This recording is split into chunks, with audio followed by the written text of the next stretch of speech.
नमस्कार, आप देख रहे हैं हिंद आवाज मीडिया और मैं हूं आपके साथ वैशाली। आइए रुक करते हैं आज की खास खबर पर। विरार पुलिस आयुक्तालय की वाली और मानिकपुर पुलिस स्टेशन की अपराध शाखा ने मारपीट और चाकू की नोक पर जबरन चैन स्नैचिंग व मोबाइल स्नैचिंग व लूट मार करने वाले अंतर्राज्यीय गिरोह आरोपियों को गिरफ्तार किया है और पकड़े गए आरोपियों के पास से 1,10,000 के लगभग माल बरामद किए गए हैं।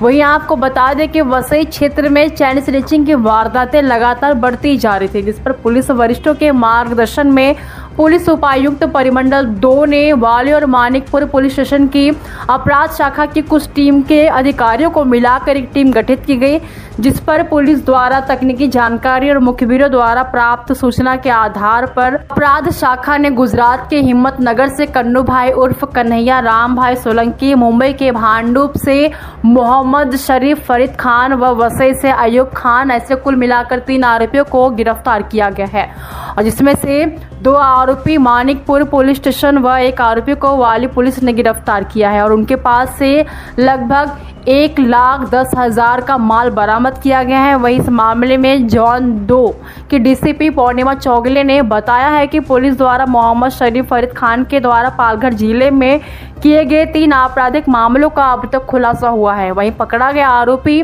कन्नू भाई उर्फ कन्हैया राम भाई सोलंकी गुजरात में 7 आपराधिक मामलों को अंजाम दे चुका था।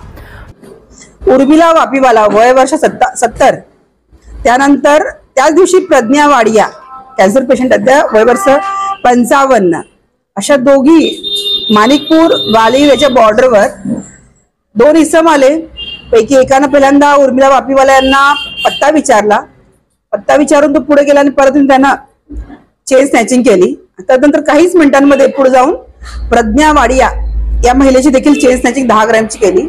उर्मिला वापीवाला यांची 7 ग्रॅमची होती आणि प्रज्ञा मॅडमची 10 ग्रॅमची चेन होती। तर चेन स्नॅचिंग करून ते पळून गेले होते। मग त्यावेळी मानिकपूरमध्ये देखील एक गुन्हा दाखल झाला आणि त्याचबरोबर वाळीविरा पोलीस स्टेशनमध्ये देखील एक गुन्हा दाखल झाला चेन स्नॅचिंगचा। त्यात दोन्ही पीआयनी गुन्हा दाखल करून घेतला। त्यानंतर आम्ही स्टडी केला आणि मिळालेल्या माहितीनुसार गुजरात या ठिकाणी टीम रवाना केल्या। प्रॉपर 100-150 पावणे 200 सीसीटीव्हीचं त्यांनी अनालिसिस केलं, डम डाटा अनालिसिस केलं आणि यशस्वीरित्या आरोपी पकडू शकले। किती आरोपी आहेत, त्यांची नाव आणि बॅकग्राऊंड? एकूण 4 आरोपी आहेत यामध्ये। कन्हैया सोळंकी वय वर्ष 45, जिग्नेश घाशी वय 40 आणि त्यांना शेल्टर देणारा मोहम्मद शरीफ फरीद खान हा कामन या ठिकाणी पूर्वीपासून राहतो आणि चौथा ज्यानं गाडी प्रोव्हाइड केली होती जीवतराम मीना वय वर्ष 40 हा राजस्थानचा आहे। तर हे करावत जिल्हा या ठिकाणी काही लोक आरोपी आहेत। त्याचबरोबर कुबेरनगर या ठिकाणी छारा गँग आहे की जी ह्या दोन्ही ठिकाणी बँकेच्या बाहेर जे लोक मनी विथड्रॉ करतात ते स्नॅच करण्याची त्यांची मोडस आहे। तर यांनी यावेळी त्यांचा रेकॉर्ड राजस्थान गुजरातमध्ये तयार झालेला आहे।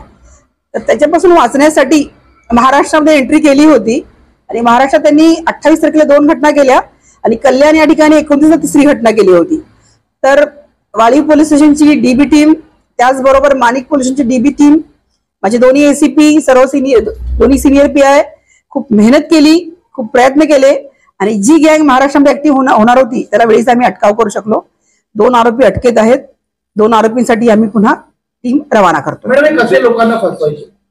ऍक्च्युअली यायचं त्यांचं टार्गेट पहा महिलाच होत्या, 3 ठिकाणी महिलाच आहेत। त्यात खास करून सिनियर सिटीजन, सकाळचे 11:30-12ला गडबड असते लोकांना, तरी ही वेळ निवडून त्यांची मोडस आहे बॅग स्नॅच करणं बँकेच्या बाहेर। तर यामध्ये यावेळी त्यांनी चेन स्नॅचिंग, तेही महिला सिनियर सिटीजन याला टार्गेट केलं होतं। तर त्यामुळं खूप गंभीर घटना होत्या आणि जर त्यांना यावेळी यश मिळालं असतं तर पुन्हा शेल्टर देणारा मोहम्मद शरीफ याचं स्वतःचं घर कामन या ठिकाणी आहे। भविष्यात देखील ऑल ओव्हर महाराष्ट्रामध्ये अशा घटना घडू शकल्या असत्या, परंतु वाळी आणि मानिकपूर पोलीस स्टेशननी खूप मेहनतीनं हे आरोपी पकडून अशा घटनांना वेळीच अटकाव केलेला आहे आणि त्याचा रेकॉर्ड देखील महाराष्ट्रात तयार झालेला आहे। मुद्देमाल आपण 2 चेन हस्तगत केलेले आहेत। कल्याणची चेन अजून हस्तगत केलेली नाही। अजून 2 आरोपी आपण अटक करतोय, त्याच्याकडून मिळून जाईल।